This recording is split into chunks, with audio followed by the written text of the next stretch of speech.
previous episodes, we talked about the importance of a bathroom scale. So not like the in-body measurement. Yeah. How can he utilize that bathroom scale as a tool to make sure that the protein's dialed, carbs are dialed, and then this is a question for you, John. What's the barometer of his training? Should he tap into sleep or times or feel to ensure that his goal of nutrition is accomplished here? Well, I mean, first place I always start is food quality. Like, what are you eating? If we can start there, and you're eating a high quality diet, high protein, animal based proteins, and then you're backfilling with carbs and mono and saturated and saturated fats, I think we're pretty far ahead. Years ago, when Rob and I started talking about the paleo diet, it made a ton of sense to me.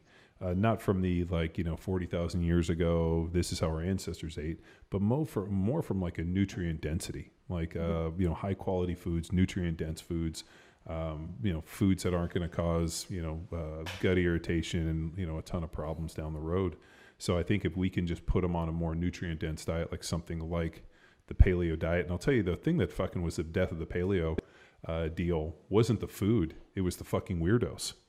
It was. I'm trying to remember, what's the paleo deal that was in Austin? Paleo FX. So all of a sudden, they got fucking fire jugglers, and everybody that's got any type of fucking something they're trying to hustle is out there, and it's just like it became literally paleo jumped the shark before CrossFit jumped the shark.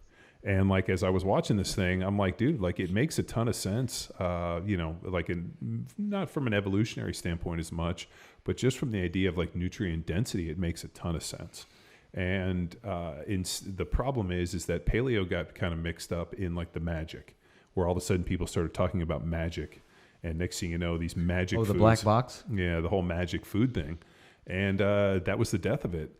But at the end of the day, it makes a ton of sense just from nutrient density. That's how people should eat. You should eat one ingredient. Going back to the old man Zang saying, nobody got strong eating out of a vending machine. So eating nutrient dense foods, eating one ingredient, things, on the outside of the, when you walk into the supermarket, if you stay on the outside of the supermarket, you avoid all the shit in the middle. You're usually pretty good.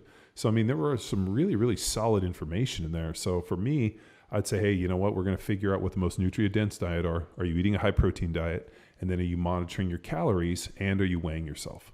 So if we know how many calories that you're consuming in a day, we know what your body weight is, and we have a scale, and you're eating a nutrient-dense diet, we know with the training, we start working all these numbers backwards, we can effectively put together an equation that allows him to continue to lose body fat and gain muscle, we would hope.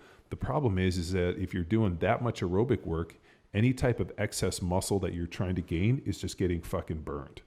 Because what people forget is muscle is much more expensive to maintain than fat is. So if you're in a situation where you're in a super caloric deficit or you're in starvation and you're not eating a high protein diet, then it's not muscle sparing. Your body's going to fucking give up muscle. That's why when you see people with wasting disease or people give up cancer, they just lose muscle mass like that, because the body knows muscle is extremely expensive to maintain. So let's get rid of it and I can keep you longer on fat. So your body's pretty sharp. That's why it gives away the muscle quick and holds on to the fat, because it can survive longer on fat stores. I'm going back. I'm a loaded freight train and I'm riding.